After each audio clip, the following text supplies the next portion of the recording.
Configuration variables, or CVs, can give the owner of a DCC-equipped locomotive more customization over its control. Today I'll show you how you can change them. Hi, I'm HL Hobbyist, and I am a model railroader. Let's get started.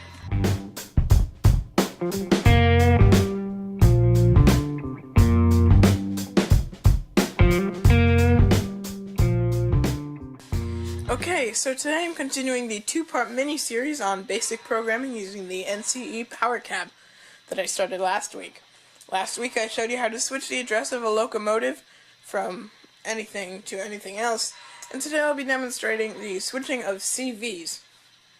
Let's jump straight into it right away. I'm going to be changing the whistle selection CV on my 260, road number 3233.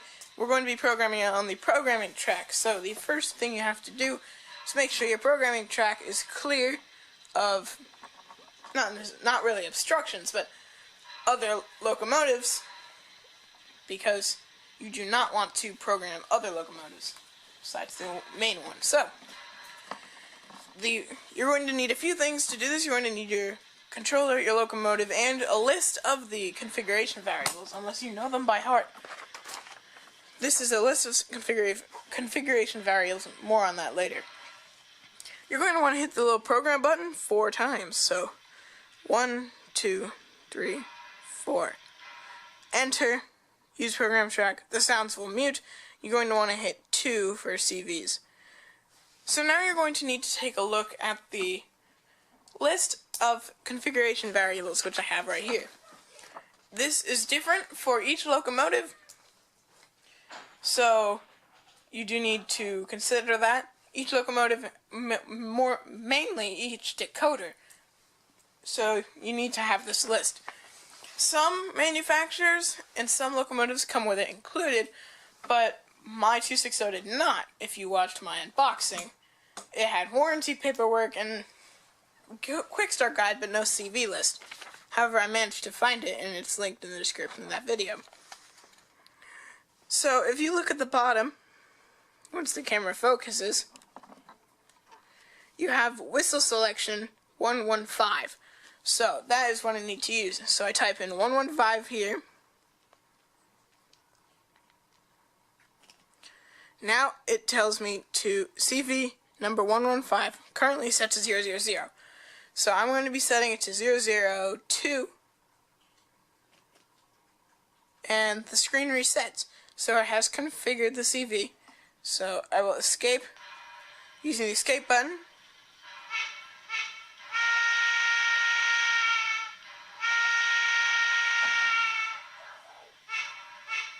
And that's all there is to it.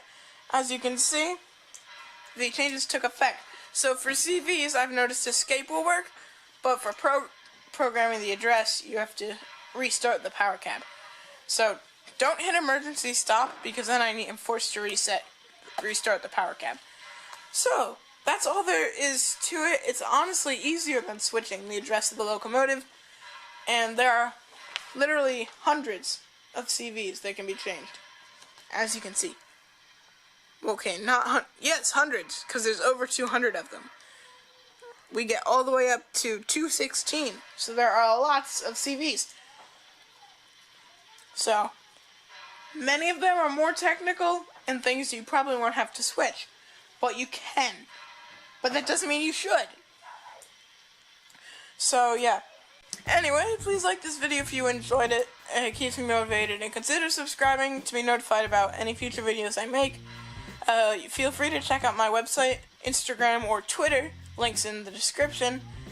And then also feel free to direct message me on Instagram or Twitter, or comment down below to contact me if you want to talk about anything model railroading related. Yeah, anyway, I've got a train to catch, so if you need me, I'll be down the Lehigh Valley Railroad. Bye!